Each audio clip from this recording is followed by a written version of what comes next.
Hi, welcome to the Sports Minute. I'm Charlie Lappin. And I'm Brandon Knight. And this week in sports, we had the 99th PGA Championship. Yes, we did, and that the fourth major of the year in golf. The honors went to Justin Thomas this weekend. Congrats. Played a great 4 rounds, and he pulled out on top.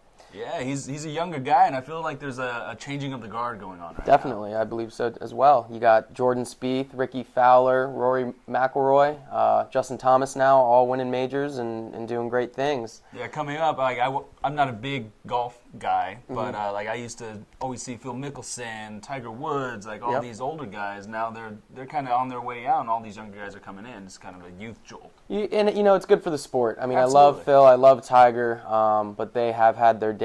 I'm still rooting for Phil every time I see him on the course. Oh, absolutely, yeah. So it's just interesting to see, and I think it is good for the sport. Yeah, it'll be interesting to see how everything plays out from here on. Definitely. We got the big news in the NFL as well. Yeah, a lot of trades in the past week. First week of preseason has been going on. One big trade was a 3-way trade between the Rams, Eagles, and the Bills. Where the Bills sent Sammy Watkins and I believe a 6th-round pick to the LA Rams. The Rams, okay. And that's going to help the Rams right away. Absolutely. It gives them a deep threat. It gives Jared Goff somebody to target downfield. Definitely. Make it a lot more exciting. I mean, I think they should be focusing on their offensive line. That's their problem. Yeah. But it does help out. Makes the fans happy, too. Absolutely. Makes the fans happy to see a big guy like Sammy Watkins coming in. Yeah, and then E.J. Gaines, he goes to the Eagles, while Jordan Matthews goes from the Eagles to the Bills. All right. So out of those 3, who do you think won? Who do you think was the winner of that trade? I think the Eagles, because they've been lacking at cornerback for a while now. Okay. And they immediately addressed that with E.J. Gaines. Definitely. He's going to come in and help them right away. I can see, definitely what you mean. Speaking of the trade, Jordan Matthews, first practice with the Bills, got injured. He's week to week, a fracture in his chest. Yeah, so that's tough. Not good news for the Bills. Yeah. You lose Sammy Watkins, you get Jordan Matthews at least, but then he gets hurt in the first practice. So not good signs.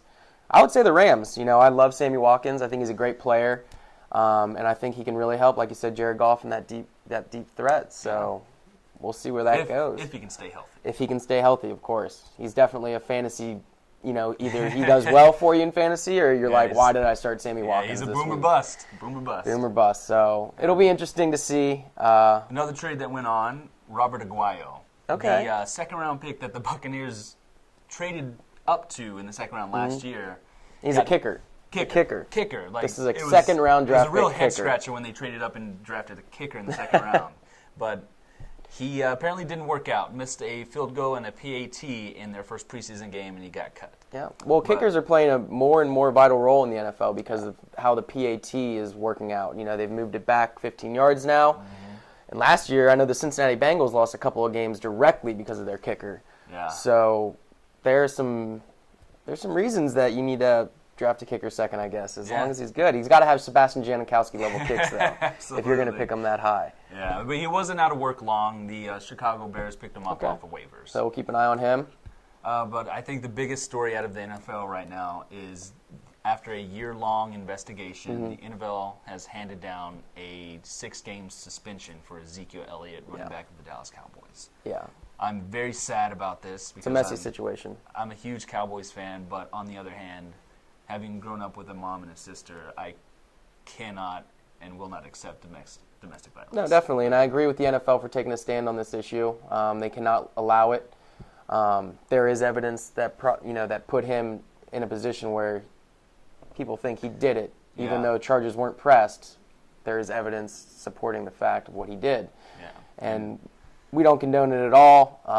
At least a 6-game suspension. Is going to appeal. Going off of, they're kind of going against the credibility of the accuser. So we'll see how that plays out. But he's a young man, and he's coming into fame. And I think for a lot of these players, it's hard to cope with. And being a young person, 21 years old, you make dumb decisions sometimes. I know I did. Yeah. But they'll learn. He has to mature, and with the locker room around him, I think he'll learn and he'll come out better as a person. He definitely will, and I believe they have DeMarco Murray as the backup, or not DeMarco Murray. Darren McFadden. Darren McFadden's the backup. Morris. Exactly, and those guys they're gonna do well. You know, they've got the best offensive line in the league, and why not? You know, he's gonna see them doing well, and hopefully that makes him want to do better himself. Absolutely. Yeah, and I think the GOAT on the team, Jason Witten, he's very against domestic violence coming from his upbringing, and I think he's going to be a great mentor for him. Yeah, well, hopefully he can bounce back and amend what he's done so far, and but definitely if you're a fantasy football player, do not draft him first round. He will be missing the first 6 games. Moving on from the NFL, we've got MLB going on right now.